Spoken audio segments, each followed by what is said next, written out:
কিন্তু আল্লাহ পাক বলেছেন যে শহীদ, আল্লাহর পথে যুদ্ধ করে শহীদ হয়েছে, এই ব্যক্তির আত্মাও ঝুলে থাকে যতক্ষণ পর্যন্ত না তার ঋণটা শোধ করা হয়। এবার বলেন আমি কি বুঝাবো আপনাকে, আর কিছু বলতে হবে? তো এখন সেই দোয়া শিখাচ্ছি আপনাদেরকে, যে দোয়া শিখলে আপনারা ঋণ থেকে বাঁচবেন ইনশাআল্লাহ। কত দিবেন বলেন?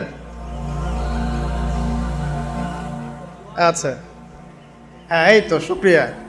দোয়া করবেন যেন আল্লাহ পাকের দিনটাকে আল্লাহর জমিনে প্রতিষ্ঠা করতে পারি। আমার সাথে বলেন, দোয়াটা হচ্ছে আল্লাহুম্মা ইকফিনি বিহালালিকা আন হারামিকা ওয়া আগনিনি বিফদলিকা আম্মান সিওয়াকা। এই দোয়াটা ছোট না, এটা মুখস্থ করবেন, সেজদায় পড়বেন, নামাজে